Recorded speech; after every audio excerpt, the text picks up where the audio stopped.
Recently, here in our community, we've had some monastics really get into baking bread for the community.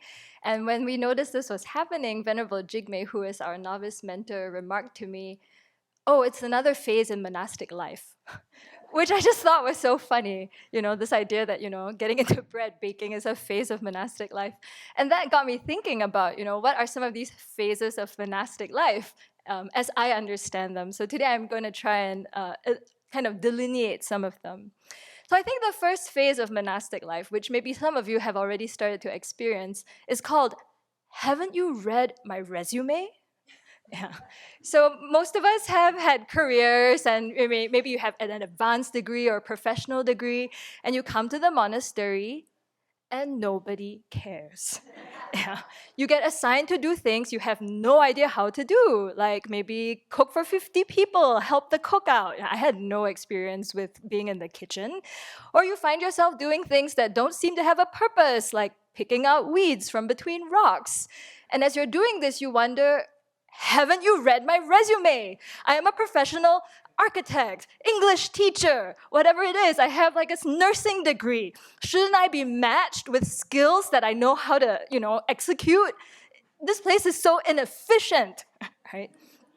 So this might be festering in your mind as you quietly pick weeds between rocks, trying to be like a good disciple. And at some point, you might voice your concern to some senior who then says, "Well, you didn't come here to work, did you? Monastic life is not a job or career. You're here to train your mind." Yeah, so who cares what your resume says, right?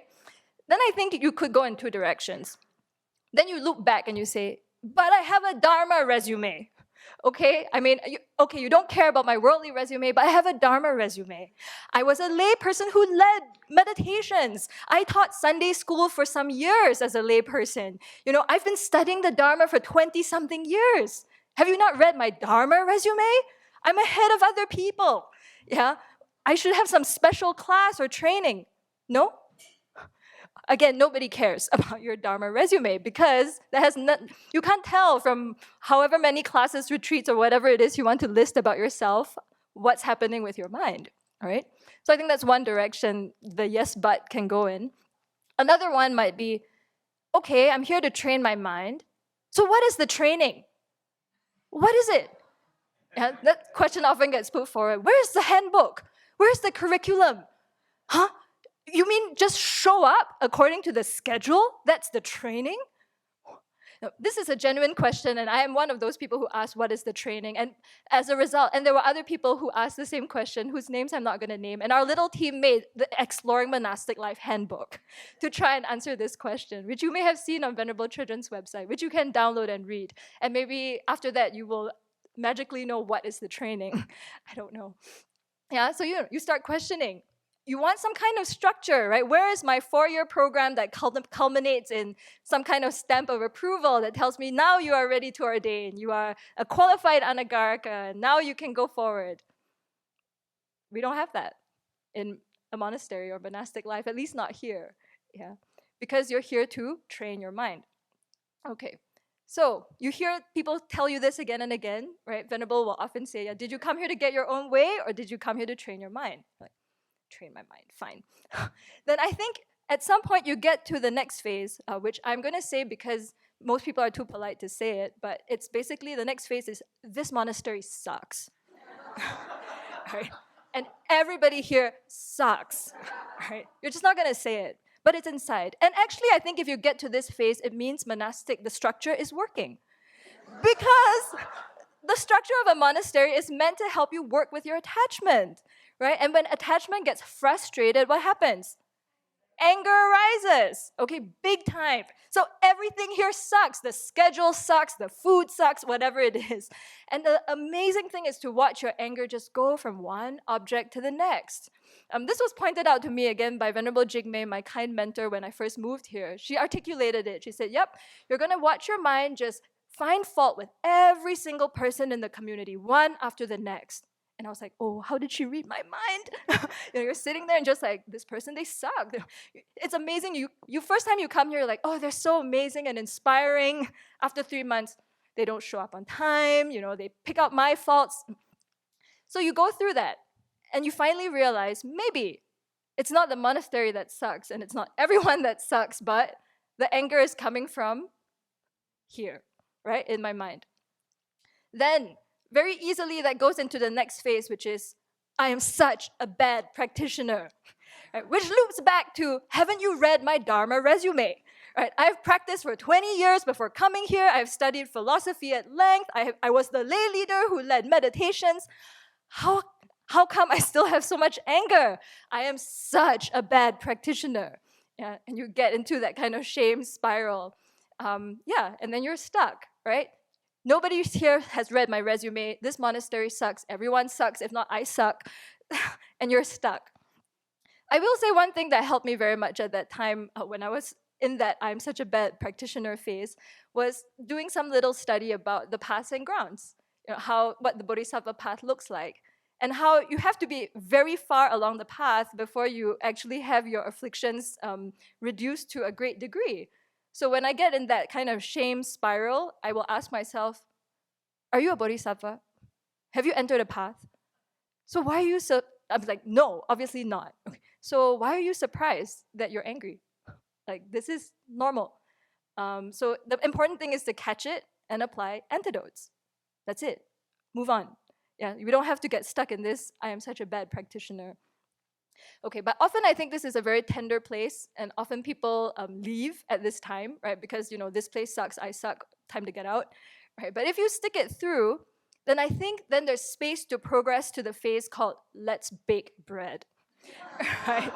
Which is that, your mind has calmed a little, some of the afflictions have been removed, or pacified, and you suddenly find, oh, I'm willing to try this out.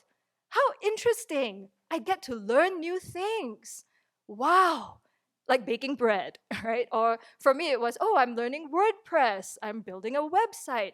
And so you start to learn these new skills. There's like a sense of wonder, like, you get to let go of some of your old identities. You actually see the benefit of that.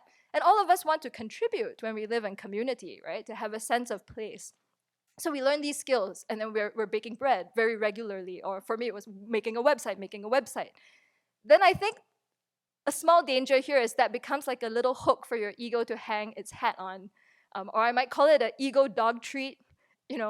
Oh, look at me. I learned this new thing. I'm contributing to the community. Oh, I'm like the website person. Yay! Right? And now I matter.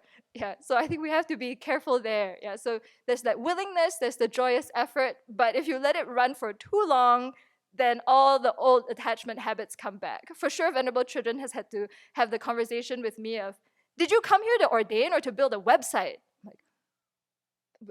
To ordain, right? Because I was just spending a lot of time on my little ego dog treat, whatever it might be. And you can keep changing dog treats from year to year. It might be, I'm now the garden expert or whatever it is. Yeah, I've learned French and can teach Dharma in French. You name it, the attachment will find some way to get its little hook around whatever you're doing. And another piece too, I think, as you live here for a while, then you start to build that sandcastle. It's very easy, right? So now I'm the website person. I am in charge of this website. I call the shots. Yeah, not you, me. Okay, you are not. Please don't put your hands in this pie. Yeah, and that can go on for quite a long time. So that's something to look out for as well. So that's kind of roughly some of the phases I've been through. I think some are currently ongoing, so a bit harder to talk about. Like, some are like, who are all these new people who moved here? Like, I didn't ask them to move here. So, you get over it. You move here for a while, you live here for a while, and then new people come. It's like, huh? Wait a second, right? And then the older people are aging. What? Yeah, so those are all changes to work with. I know, very obvious, right? Duh. But yeah, so anyhow, in the middle of all this, building your little ego sandcastle, it happens, we bring all our afflictions here with us to the monastery. And I think the most important thing is to figure out what is the grossest affliction at any time and how to work with it. I wanted to close with like a set of verses that I heard in this video that was like an introduction to a nunnery in Taiwan. And it talked about how the whole video was about how they had worked very hard to build up the nunnery, all the different things they were doing. It was very exciting to see they had nuns running chainsaws as well, like us. I was like, oh, right. But it ended with this poem, just kind of putting everything that we do at a monastery in perspective. So it says, worldly success and failure, gain and loss, are entirely false and illusory to begin with. Even the work that we do for the three jewels, from the perspective of what things boil down to, are completely empty, like flowers, water, and the moon. Only the ignorant mind that has yet to be tamed, and wisdom that urgently needs to be generated, are the crucial subjects for a practitioner to observe. Each and every person should cherish practicing in accordance with the highest goal, and skillfully encourage yourself with vigilance. We haven't read your resume and we don't care.